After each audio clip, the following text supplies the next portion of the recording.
Ayaw ko dito. Maraming daldal. Ayaw ko maraming daldal. Hindi lang napilay ako, babakwakan ko yan. Sige po, opo. 3 doktor daw yung kailangan ay ano? 3 doktor.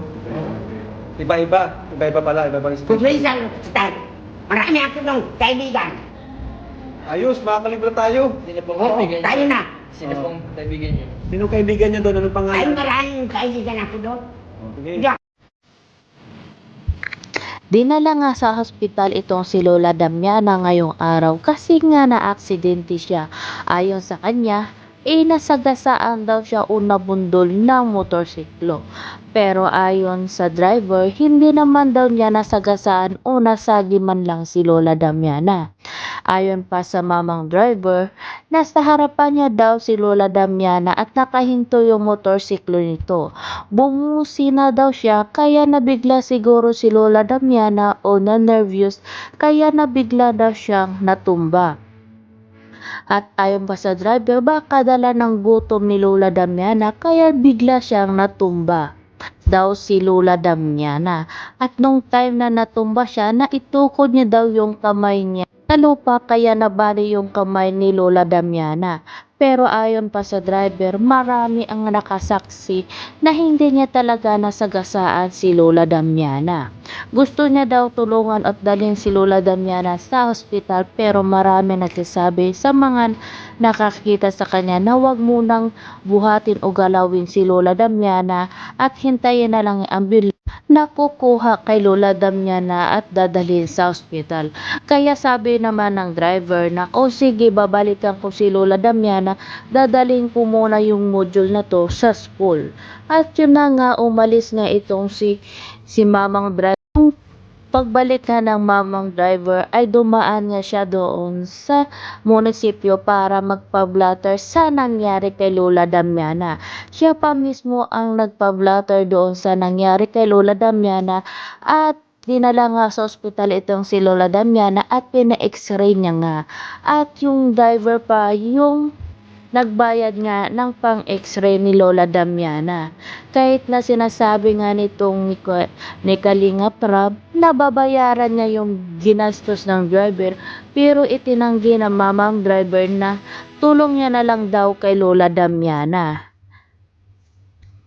Itong si driver at si Kalinga Prab kung ano talaga yung totoong nangyari. At pinakita nila dito na siya mismo ang unang nagpa-blatter sa nangyari kay Lola Damiana. Kaya nga binayaran niya yung pang-x-ray ni Lola Damiana. At sabi niya pa marami daw mga testigo ang nakakakita na wala talagang nangyari na banggaan o nabangga itong si Lola Damiana. Ayon pa sa driver kung ano pa yung gusto nilang sabihin o may katanungan sila tungkol kay Lola Damiana ay anytime daw pwede siyang pumunta sa pulisya kasi may number naman siya na iniwan doon. Pwede nilang kontakin yung driver kung sakasakaling meron silang dagdag na itanong dito sa mabait na driver. At sabi pa ng driver ay hindi niya naman talaga papabayaan si Lola Damiana. Kasi nga binalikan niya nga ito kasama nga na yung mga pulisya at nag-report na siya itong sa barangay. Balita nga dito sa kay Lola Damiana na dinala nga siya ni Kalinga Prab up ng team nito sa orthopedic talaga na hospital para sa mga buto at ayon dito kailangan talaga nilang i-confine si Lola Damiana. Hindi lang yung pagsisiminto yung gagawin sa kamay ni Lola Damiana, meron pang gagawin para talaga sa kalagayan ni Lola Damiana. Meron pa siyang titinang yung mga dugo niya, ipaswab test pa daw itong si Lola Damiana.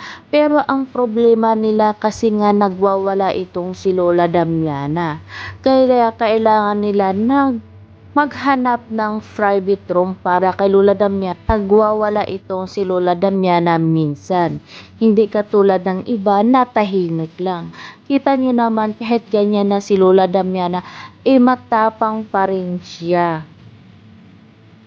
Sana Lola Damiana, sana gumalik ka ng get well soon Lola Damiana at maraming salamat sa mga netizen na tumulong magdala kay Lola Damiana sa ospital, lalong-lalo na kay Kuya Val Santos at sa kay Kalinga Prab at sa mga Kalinga team na bigla-bigla na lang silang dumating para maaksyonan o matulungan itong si Lola Damiana. Hindi talaga nila pinapababayaan itong si Lola Damiana. Kasi kahit anong mangyari, andyan agad sila pumupunta para sa kapakanan nga nitong si Lola Damiana. Kaya maraming salamat sa inyo, Kalinga Prap at Kuya Val Santos. God bless.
Bayaran.